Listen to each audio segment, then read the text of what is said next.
Journey of love. രചന നിലാവിൻ്റെ കൂട്ടുകാരി. അവതരണം സാലിം കരുളായി. എന്താ ഭാര്യ നീ ഇങ്ങനെ അന്തം വിട്ട് നിൽക്കുന്നത്? എന്നെ ഇവിടെ തീരെ പ്രതീക്ഷിച്ചില്ലല്ലേ? ചേരിൽ നിന്നും എണീറ്റ് മീശ പിരിച്ച് കള്ളച്ചിരിയുടെ ആരുവിനടുത്തേക്ക് നടന്നുകൊണ്ട് മാഹി ചോദിച്ചതും അവൻ്റെ ശബ്ദത്തിൽ ബോധം വന്നതുപോലെ ആര് ഞെട്ടി മുഖമുയർത്തി നോക്കി. തൻ്റെ തൊട്ടു മുന്നിൽ മാഹിയെ കണ്ടതും ആരോരുടെ പിന്നിലേക്ക് മാറാൻ നോക്കിയതും അവളുടെ നീക്കം മനസ്സിലാക്കിയ പോലെ മാഹി ആരുവിൻ്റെ അടുപ്പിലുള്ള കൈയിട്ട് ആരുവിനെ തന്നെ നെഞ്ചോട് ചേർത്ത് പിടിച്ചു. ഡോ വിടന്നെ! ആരു ദേഷ്യത്തിൽ മാഹിയുടെ കയ്യിൽ കിടന്ന് കുതറിയതും മാഹി ആരുവിനെ ഒന്നുകൂടെ മുറുകെ പിടിച്ചതും അവൻ്റെ കൈകൾ സാരിക്കടിയിലൂടെ ആരുവിൻ്റെ നഗ്നമായ വയറിൽ പതിഞ്ഞതും ആരു മാഹിയെ കണ്ണിട്ട് നോക്കി വീണ്ടും അവൻ്റെ കയ്യിൽ കിടന്ന് കുതറിയതും മാഹി ആരുവിൻ്റെ വയറിൽ മുറുകെ പിടിച്ചു. എന്ത് സോഫ്റ്റാണ് അർഷീത്, ഐ ലൈക്ക് ഇറ്റ്. ആരുവിൻ്റെ വയറിലൊന്ന് അമർത്തി വിരൽ കൊണ്ട് തഴുകി അവളുടെ ചെവിക്കരികിലേക്ക് മുഖമടുപ്പിച്ച് കുസൃതിയോടെ മാഹി പറഞ്ഞു. ആരുവിൻ്റെ കവളുകൾ ദേഷ്യം കൊണ്ട് ചുവന്നു. ഛേ വൃത്തി കെട്ടൻ, വിടറ എന്നെ! ആരു മാഹിയുടെ നെഞ്ചിലായി കൈ ചുരുട്ടി അടിച്ചുകൊണ്ട് ദേഷ്യത്തിൽ പറഞ്ഞു. ദേ പൊന്നു മോളെ, എൻ്റെ ദേഹം നോവിച്ചാൽ നീ വന്നതുപോലെ തിരിച്ചു പോകില്ല. മാഹി ആരുവിനെ കവളിൽ കഴിച്ച് ആരുവിനെ കൂർപ്പിച്ച് നോക്കിക്കൊണ്ട് പറഞ്ഞതും ആരു ഒന്ന് അടങ്ങി. നിങ്ങൾ എന്താ ഇവിടെ? കുതിറി മാറാൻ നോക്കുന്തോറും മഹിയുടെ പിടിമുറുക്കുകയല്ലാതെ അഴയുന്നില്ലെന്ന് കണ്ട് ആരവന് മുഖമുയർത്തി നോക്കി പല്ല് കടിച്ചുകൊണ്ട് ചോദിച്ചു. പിന്നെ ഞാൻ വാങ്ങിയ സ്ഥാപനത്തിൽ ഞാനല്ലാതെ നിന്റെ ചത്തുപോയ തന്റെ മാധവനെ കൊണ്ട് വന്ന് ഇരുത്തനോടി ഞാൻ? ആരുവിൻ്റെ മേലുള്ള പിടിവിട്ട് മാഹി ടേബിളിൽ ചാരിയത് ദേഷ്യത്തിൽ പറഞ്ഞു. ദേ എൻ്റെ അച്ഛനെ പറഞ്ഞാലുണ്ടല്ലോ, നിങ്ങളെ പോലെയുള്ള തെമ്മാടികൾക്ക് പറ്റിയ ഇടല്ല ഇത്. ആരു മാഹിയെ നോക്കി കെറുവോടെ പറഞ്ഞു. പറഞ്ഞു തന്നതിന് നന്ദി. ഇതെൻ്റെ സ്കൂളാണ്, ഞാൻ എനിക്ക് ഇഷ്ടമുള്ളതുപോലെ ചെയ്യും. മാഹിദ് ആശയത്തോടെ പറഞ്ഞു. ഇനി കുരങ്ങന്റെ കയ്യിൽ പൂമാല കിട്ടിയതുപോലെയുള്ള അവസ്ഥയാകും. ആരും മാഹി പറഞ്ഞത് കേട്ട് പതിയെ പെറുപെറുത്തു. അല്ല, എന്നെ എന്തിനാ വിളിപ്പിച്ചത്? വെറുതെ എനിക്ക് കാണാൻ തോന്നി, അതുകൊണ്ട്. പിന്നെ സ്വന്തം ഭർത്താവിൻ്റെ സ്ഥാപനമാണെന്ന് കയറി ജോലിയിൽ ഉഴപ്പ് കാണിച്ചാ പൊന്നുപോൾ അനുഭവിക്കേ. മാഹി ചെയറിലേക്ക് നിസാരമട്ടിൽ പറയുന്നത് കേട്ട് ആരും പല്ല് കടിച്ചു. തനിക്ക് ഭ്രാന്താടോ ചെകുത്താനെ! പിന്നെ താനാണ് എൻ്റെ ഭർത്താവെന്ന് ഞാൻ അവരോട് പറഞ്ഞിട്ടില്ല. നിങ്ങളായിട്ട് തിരുത്തി പറയാനുള്ള അവസരം ഉണ്ടാക്കരുത്. നിങ്ങളെൻ്റെ ഭർത്താവാണെന്ന് പറയാൻ എനിക്ക് ഇഷ്ടമല്ല. ആര് ദേഷ്യത്തിൽ പറഞ്ഞ ചവിട്ടിത്തുള്ളി വെളിയിലേക്ക് പോയി. നിനക്ക് ഞാൻ ഭർത്താവാണെന്ന് പറയുന്നത് വെറുപ്പാണല്ലടി. ശരിയാക്കി തരാടി, നിന്റെ കൊമ്പ് ഞാൻ തന്നെ ഒടിക്കും. മാഹി ആര് പോയ വഴിയെ നോക്കി താടി ഒഴിഞ്ഞ് ചിരിയോടെ പറഞ്ഞ് ചെയറിലേക്ക് ചാരിയിരുന്നു. ഇന്റർവെല്ലിന് ആര് സ്റ്റാഫ് റൂമിൽ ചെന്നപ്പോൾ കാണുന്നത് തന്നെ നോക്കി ഇളിച്ച് കാണിച്ചിരിക്കുന്ന കാർത്തൂവിനെയാണ്. നിനക്കറിയായിരുന്നല്ലേ? പിന്നെന്താ നീ ആ ചെകുത്താനെന്ന കാര്യം പറയാതിരുന്നത്? അറിഞ്ഞിരുന്നെങ്കിൽ ഞാൻ പോകുമായിരുന്നില്ല. ആര് കാർത്തൂവിന്റെ അരികിലുള്ള തന്റെ സീറ്റിലിരുന്ന് ബുക്ക് ടേബിളിൽ വെച്ച് ബാഗിൽ നിന്നും ബോട്ടിലെടുത്ത് വെള്ളം കുടിച്ചുകൊണ്ട് കാർത്തൂനോട് ചോദിച്ചു. നീ പോകില്ലെന്ന് അറിയാം, അതുകൊണ്ട് തന്നെ പറയാതിരുന്നത്. കാർത്ത് ചിരിയോടെ പറഞ്ഞത് കേട്ട് ആരും അവളെ തുറച്ചു നോക്കി. നീ എന്നെ നോക്കി പേടിപ്പിക്കുന്നു വേണ്ട. കാര്യം എത്രയൊക്കെ മോശപ്പെട്ടവനായാലും നിന്റെ ഭർത്താവല്ലേ? അതുമല്ല, അയാൾക്ക് നിന്നോട് ഇഷ്ടമുള്ളത് കൊണ്ടല്ലേ ഈ സ്കൂളിൽ തന്നെ അത്രയും ക്യാഷ് കൊടുത്ത് സ്വന്തമാക്കിയത്? കാർത്ത് എന്തോ കണ്ടുപിടിച്ചതുപോലെ വലിയ കാര്യമാക്കി ആരുവിനോട് പറഞ്ഞു. ഇഷ്ടം ആ ചെകുത്താൻ എന്നോടല്ല, എൻ്റെ ശരീരത്തിനോടല്ലേ. അതുകൊണ്ടല്ലേ എന്നെ വിലക്ക് വാങ്ങിയത്. പക്ഷേ അയാളുടെ മനസ്സിലിപ്പോൾ ഒന്നും നടക്കാൻ പോകുന്നില്ല. കാർത്ത് പറഞ്ഞു കേട്ട് ആരും പൂച്ചത്തോടെ സ്വയം പറഞ്ഞു. അപ്പോഴേക്കും മറ്റ് സ്റ്റാഫുകൾ അങ്ങോട്ടായി വന്നതും ഇരുവരും ആ സംസാരം അവിടെ വെച്ച് നിർത്തി. ഈജി വിളിച്ച് അവരുടെ സ്ഥിരം പ്ലേസിലേക്ക് വരാൻ പറഞ്ഞതിനെ തുടർന്ന് പുറത്തേക്ക് ഇറങ്ങിയതാണ് മാഹി. താറെടുക്കാൻ വേണ്ടി പാർക്കിങ്ങിലേക്ക് നടക്കുമ്പോഴാണ് ആരുവിൻ്റെ ശബ്ദം മാഹി കേട്ടത്. ശബ്ദം കേട്ട ഭാഗത്തേക്ക് നോക്കിയ മാഹി കാണുന്നത് പ്രൈമറിക്ക് മുന്നിലുള്ള പ്ലേ ഗ്രൗണ്ടിൽ കുട്ടികളുടെ കൂടെ നിൽക്കുന്ന ആരുവിനെയാണ്. പ്ലേ ടൈം ആയതുകൊണ്ട് തന്നെ കുട്ടികളെല്ലാം അതിലൂടെ കളിച്ച് നടക്കുന്നുണ്ട്. സിമെന്റ് ബെഞ്ചിലിരിക്കുന്ന ആരുവിൽ മഹിയുടെ കണ്ണുകൾ എത്തി നിന്നതും ആരുവിനെ നെഞ്ചോട് ചേർന്നിരുന്ന് വിതുമ്പുന്ന ഒരു കുട്ടിയെ കണ്ടതും മഹിയുടെ മുഖം ചുളിഞ്ഞു. ആ കുട്ടിയെ ആശ്വസിപ്പിച്ച് കയ്യിലെയും യൂണിഫോമിലെയും പൊടി തട്ടി കളയുന്നവളെ കണ്ടപ്പോൾ തന്നെ മഹിക്ക് മനസ്സിലായിരുന്നു ആ കൊച്ചു തെന്നി വീണതാണെന്ന്. എന്നാൽ ആര് തന്നെ നെഞ്ചോട് ചേർത്ത് പിടിച്ചിരിക്കുന്ന കുഞ്ഞിനെ കാണാൻ മഹിക്കുള്ളിൽ വല്ലാത്ത കുശുമ്പും നിരാശയും ദേഷ്യവും തോന്നി. മുഖം വീർപ്പിച്ച് മഹി ആരുവിനെയും ആ കുട്ടിയെയും മാറി മാറി നോക്കി കുശുമ്പം നിറഞ്ഞ മനസ്സോടെ തിരിഞ്ഞു നടന്നു. ദിവസങ്ങൾ വീണ്ടും വേഗത്തിൽ ഓടിപ്പോയി. പിന്നീട് എന്താണ് മഹിയുടെ ജീവിതത്തിൽ സംഭവിച്ചതെന്ന് അറിയാനുള്ള ത്വര ആരുവിൽ നിറഞ്ഞുവെങ്കിലും ഇന്ദുവിനെ തനിച്ച് കിട്ടാത്തത് കൊണ്ട് അവൾക്ക് അതിനെപ്പറ്റി അറിയാൻ കഴിഞ്ഞില്ല. ആരുവിൻ്റെ ഉള്ളിൽ മഹിയോടുള്ള വെറുപ്പ് പതിയെ കുറഞ്ഞുവെങ്കിലും അവൻ തന്നെ വിലക്ക് വാങ്ങിയത് ആലോചിക്കുമ്പോൾ അവളുടെ ഉള്ളം വീങ്ങും. ഇടയ്ക്കുള്ള മഹിയുടെ തൊടലും കെട്ടിപ്പിടിക്കലും ചുംബിക്കലുമെല്ലാം ആര് വിലക്കുമെങ്കിലും അതൊന്നും ചെവിക്കൊള്ളില്ല. ആര് പരമാവധി മഹിയുടെ കൺമുന്നിൽ നിന്ന് ഓടി ഒളിക്കാൻ ശ്രമിക്കുമെങ്കിലും അതെല്ലാം വെറുതെയാവും. ആര് എന്നും ഉറങ്ങുന്നത് ബെഡിന്റെ ഓരം പറ്റിയാണെങ്കിലും രാവിലെ ഉണരുമ്പോൾ മഹിയുടെ നെഞ്ചിലായിരിക്കും. മഹി ഇപ്പോൾ ഡെയിലി സ്കൂളിൽ വന്ന് പോകുമെങ്കിലും തല്ലും കുത്തും വഴക്കെല്ലാം അതിൻ്റെ മുറ പോലെ നടക്കുന്നത് സൂര്യനിൽ മഹിയോടുള്ള ദേഷ്യം വർദ്ധിപ്പിച്ചു. മഹി സ്കൂളിൽ വന്നാൽ പിന്നെ ഓരോരോ കാരണങ്ങളുണ്ടാക്കി വെറുതെ ആരുവിനെ തൻ്റെ അടുത്തേക്ക് വിളിപ്പിക്കും.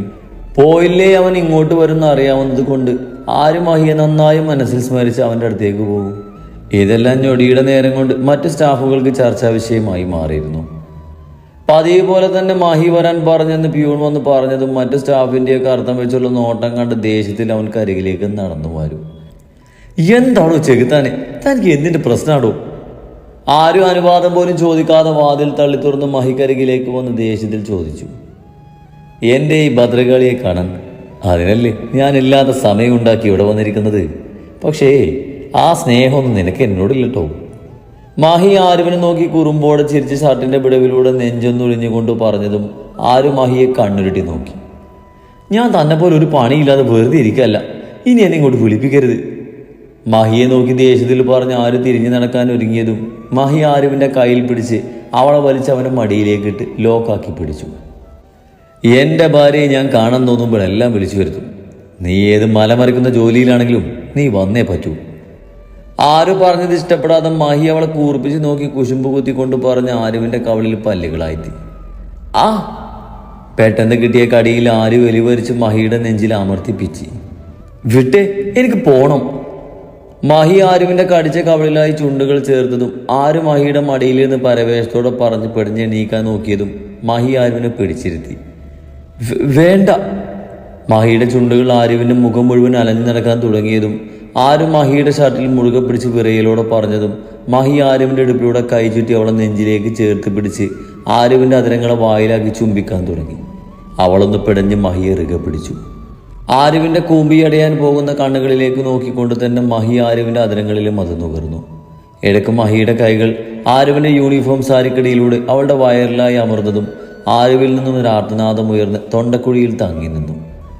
ആരുവിൻ്റെ മാറിലെ മൃദുലതയിൽ ലയിച്ച് മഹി അവിടെ തന്നെ കൈ മുറുക്കിയും അയച്ചും തലോടിയും കുസ്തി കാണിക്കാൻ തുടങ്ങി. ഇടയ്ക്കപ്പോഴോ തിരിച്ച് ആരുവും മഹിയെ ചുംബിക്കാൻ തുടങ്ങിയതും മഹിയുടെ കണ്ണുകൾ ഞെട്ടലോടെ വിഴിഞ്ഞു. മഹി ആരുവിനെ നോക്കിയതും കണ്ണുകളടച്ച് ചുംബിക്കുന്നവളെ കണ്ട് മഹിയിൽ ആശ്ചര്യവും സന്തോഷവും ഒരുപോലെ നിറഞ്ഞു. പിന്നെ 10 മടങ്ങ് ആവേശത്തോടെ ആരുവിനെ വലിഞ്ഞു മുറുകി ചുംബിച്ചു. പെട്ടെന്ന് ഡോറ് തുറക്കുന്ന ശബ്ദം കേടുന്ന ആര് ഞെട്ടി മിടികൾ തുറന്ന് മഹിയെ തള്ളി മാറ്റി പകപ്പോടെ തിരിഞ്ഞു നോക്കിയപ്പോൾ കാണുന്നത് ഇരുവരെയും അങ്ങനെ കണ്ട് ഞെട്ടി നിൽക്കുന്ന ക്ലീനിങ് സ്റ്റാഫിനെയാണ്. അവരെ കണ്ടതും ഒരു നിമിഷം ആരുവിൻ്റെ മുഖം വിളറി വെളുത്തുപോയി. What nonsense! ഇങ്ങനെയാണോ കയറി വരേണ്ടത്? തൻ്റെ മടിയിൽ നിന്നും എണീറ്റ് പോകാൻ ശ്രമിക്കുന്ന ആരുവിനെ പിടിച്ചെഴുതി രസം മുറിഞ്ഞ ദേഷ്യത്തിൽ മഹി അവർക്ക് നേരെ ചീറിക്കൊണ്ട് പറഞ്ഞു. സോറി സർ, ഞാൻ ക്ലീൻ ചെയ്യാൻ വന്നതായിരുന്നു. അപ്പോഴാ സോറി. അവരെ തപ്പിപ്പിറക്കി അത്രയും പറഞ്ഞ് വേഗം അവിടുന്ന് പോയതും ആര് തലക്ക് കൈ കൊടുത്തിരുന്നു. കാരണം അവരുടെ ഏഷണിയാണെന്ന് അവൾക്കറിയാം. ഇവിടെ കണ്ട കാര്യം പൊടിപ്പും തുങ്ങലും വെച്ച് എല്ലാവരുടെയും അടുത്തെത്തിക്കുമെന്ന് മനസ്സിലായതും ആര് എന്ത് ചെയ്യണമെന്ന് അറിയാതിരുന്നു. എന്താണ് ഭാര്യ ഇത്രയും ആലോചിക്കാൻ? അവർ വന്ന് നല്ലൊരു നിമിഷം ഇല്ലാതാക്കിയതിൻ്റെ ദേഷ്യമാണോ? ആരുവിനെ മനഃപൂർവ്വം ദേഷ്യം പിടിപ്പിക്കാൻ വേണ്ടി മഹി ചോദിച്ചു. മിണ്ടരുത്, ഇതിനെല്ലാം കാരണം താനാ. അല്ലെങ്കിൽ തന്നെ ഇവിടെയുള്ളവരുടെ ഇടയിൽ ഞാൻ തന്നെ കാണാൻ വരുന്നത് സംസാര വിഷയമാണ്. അതിൻ്റെ ഇടയിലാണ് ഇതൂടെ. ഇനി അവരുടെ ഇടയിൽ ഞാനൊരു മോശ സ്ത്രീയാകില്ലേ? ആര് മഹിയെ രൂക്ഷമായി നോക്കിക്കൊണ്ട് പറഞ്ഞു. ആണോ? എൻ്റെ അരശി, നീ ഇങ്ങനെ ദേഷ്യപ്പെടുമ്പോണ്ടല്ലോ എനിക്ക് നിന്നെ കടിച്ചു തിന്നാനാ തോന്നുന്നത്. മഹി ആരുവിനെ നോക്കി കള്ളച്ചിരിയോടെ പറഞ്ഞു. ആനാന്ന് പറയുമ്പോൾ ചേനെന്ന് മഹി പറയുന്നത് കേട്ട് ആരുവിനാകെ തരിച്ചു കയറി. എനിക്ക് തനിക്കിട്ട് 2 തരാനാ തോന്നുന്നത്. ആര് മഹിയെ രൂക്ഷമായി നോക്കിക്കൊണ്ട് പറഞ്ഞു. ഞാനല്ലല്ലോ, നീ തന്നെയല്ലേ ഓരോന്ന് വരുത്തി വെച്ചത്. എന്നെ ഭർത്താവായി അംഗീകരിച്ചിരുന്നെങ്കിൽ നിനക്കിപ്പോഴും വിലസായിരുന്നില്ലേ? ഇനി അനുഭവിച്ചോ? മഹി ആരുവിനെ നോക്കി ചുണ്ടുകൂട്ടി പറഞ്ഞു. ഞാൻ വരുത്തി വെച്ചതല്ലേ, ഞാൻ അനുഭവിച്ചോളാം. താൻ ഇതുപോലെ വിളിച്ചെന്നെ ബുദ്ധിമുട്ടിക്കാൻ ഞാൻ മതി. കേട്ടോടാ ചെകുത്താനെ. മഹിയുടെ മുഖത്തിനിട്ടൊരു കുത്തുവെച്ചു കൊടുത്തുകൊണ്ട് മുഖവും അമർത്തി തുടച്ച് ആര് ചവിട്ടി തുള്ളി പുറത്തേക്ക് പോയി. കിട്ടേണ്ടത് കിട്ടിയതും മഹി ആര് പോയി കുറച്ചു കഴിഞ്ഞതും അവിടുന്ന് ഇറങ്ങി. അന്ന് പതിവിന് വിപരീതമായി മഹിയുടെ അതിരങ്ങളിൽ പുഞ്ചിരി വിരിഞ്ഞിരുന്നു. വൈകിട്ട് ആര് സ്കൂള് കഴിഞ്ഞിറങ്ങിയതും പലരുടെയും മർദ്ദം വെച്ചുള്ള നോട്ടം കണ്ട് ആരുവിന് വല്ലായ്മ തോന്നിയെങ്കിലും ആരും ശ്രദ്ധിക്കാതെ വേഗത്തിൽ നടന്നു. ഇത്രയും വേഗത്തിൽ ഈ കാര്യം എല്ലാവരിലും എത്തിയതിൽ ആരുവിന് അത്ഭുതമൊന്നും തോന്നിയില്ല. പക്ഷെ അവളുടെ ഉള്ളിൽ മഹിയോടുള്ള അമർഷം ഉയർന്നു വന്നു. ആര് കോവിലകത്തിലെത്തുമ്പോൾ കാണുന്നത് അപരിചിതമായ ആളുകളെയാണ്. അവരോട് സംസാരിച്ച് സൂര്യനും എന്തും ഇരിക്കുന്നുണ്ട്. ആരുവിനെ കണ്ടതും ഇരുവരും അവൾക്കായി ഒരു ചിരി നൽകി. ആ ആരുമോളെ, ഇതെന്റെ ഏട്ടനും ഭാര്യയും മോനുമാണ്. വന്നവരെ മനസ്സിലാക്കാതെ നോക്കി നിൽക്കുന്ന ആരുവിനെ ഇന്ദു അവരെ പരിചയപ്പെടുത്തി കൊടുത്തു. ഇത് ഏട്ടൻ വിശ്വനാഥന്, ഏട്ടന്റെ ഭാര്യ സുമ, ഇരുവരുടെ മൂത്ത മകൻ അർജുൻ. ഏട്ടന്റെ കൂടെ ബിസിനസ്സിൽ സഹായിക്കുകയാണ്. ഇനി ഒരു മോള് കൂടിയുണ്ട്, അനഘ. അവൾ ബാംഗ്ലൂരിൽ ഫാഷൻ ഡിസൈനിങ് പഠിച്ചുകൊണ്ടിരിക്കുക. എന്തു സെറ്റിയിലിരിക്കുന്ന ഓരോരുത്തരെയായി അവർക്ക് പരിചയപ്പെടുത്തി കൊടുത്തു. ആരവരെ നോക്കി ചിരിക്കുകയല്ലാതെ ഒന്നും പറഞ്ഞില്ല. ഏതാണോ ഇന്ദു മാഹി കെട്ടിക്കൊണ്ടുപോകുന്ന കുട്ടി? വിശ്വനാഥ് ആരവനെ കണ്ട് സംശയത്തോടെ ഇന്ദുവിനെ നോക്കിക്കൊണ്ട് ചോദിച്ചു. അതേട്ടാ, പേര് ആരുഷി, ഇവിടെ അടുത്തുള്ള സ്കൂളിൽ വർക്ക് ചെയ്യാം. ഇന്ദു ആരവനെ ചേർത്ത് പിടിച്ച് ചിരിയോടെ പറഞ്ഞു. എന്നാലും കള്ളും കുടിച്ച് അടിയും കൂടി നടക്കുന്ന മാഹിക്ക് പെണ്ണി കിട്ടിയത് ആലോചിക്കുമ്പോൾ അത്ഭുത. അല്ല, അവനെപ്പോലൊരു തെമ്മാടിയെ ഭർത്താവായി കാണാൻ ആർക്കും പറ്റില്ലല്ലോ. സുമ മാഹിയെ കുറ്റപ്പെടുത്തി പറഞ്ഞു. ഇത് കേട്ട് സൂര്യൻ ഒന്നും മിണ്ടാതെ തൻ്റെ മകന്റെ പ്രവൃത്തിയോർത്ത് തലതായിത്തീരുന്നു. ഇന്ദുവിന്റെ മുഖത്തുള്ള ചിരിയും മാഞ്ഞ് വേദന നിറഞ്ഞു. എന്നാൽ ആരവന് മാത്രം അവർ മഹിയെ കുറ്റപ്പെടുത്തി പറഞ്ഞതോർത്ത് ഉള്ളിൽ അവരോട് വല്ലാത്ത ദേഷ്യം തോന്നി. എങ്കിലും ആരും ഒന്നും മിണ്ടിയില്ല. എന്നാൽ എന്ത് കണ്ടിട്ടാ പെണ്ണെ നീ അവനെ കല്യാണം കഴിച്ചത്? നിനക്ക് ജോലി ഉള്ളതുകൊണ്ട് കുഴപ്പമില്ല. ഡെയിലി ജോലിക്ക് പോകാതെ കുടുംബ പേര് കളയാനായിട്ട് നടക്കുന്നവൻ നിനക്ക് എങ്ങനെ ചെലവ് തരാനാണ്? കല്യാണം കഴിഞ്ഞെന്ന് കരുതി ഭർത്താവ് ഭാര്യയുടെ ചെലവ് നോക്കണമെന്നൊന്നുമില്ല ആൻറ്റി. ഭാര്യമാരുടെ ചെലവിൽ ജീവിക്കുന്ന ഭർത്താക്കന്മാരുണ്ട്. പിന്നെ എൻ്റെ ആവശ്യങ്ങൾക്ക് വേണ്ടത് ഞാൻ ഉണ്ടാക്കുന്നുണ്ട്. അതുകൊണ്ട് മറ്റൊരാളെൻ്റെ കാര്യം നോക്കേണ്ട ആവശ്യമല്ല. ആരും എടുത്തടിച്ചതുപോലെ പറഞ്ഞത് കേട്ട് സുമയുടെ മുഖം പിളറി. ഇതൊക്കെ ഇപ്പൊ പറയും. സുമേ, മതി, നിർത്ത്. സുമ നിർത്താൻ ഉദ്ദേശമില്ലാതെ വീണ്ടും പറയാൻ തുടങ്ങിയതും വിശ്വനാഥൻ അവരെ തടഞ്ഞുകൊണ്ട് പറഞ്ഞതും സുമ പിന്നെ ഒന്നും പറയാതിരുന്നു. മോള് പോയി ഫ്രഷായി വാ, കാപ്പി കുടിക്കാം. ഇന്ദു ആരുവിനെ നോക്കിക്കൊണ്ട് പറഞ്ഞതും അവൾ അവരെ നോക്കി ചിരിയോടെ തലയാട്ടി മുകളിലേക്ക് പോയി.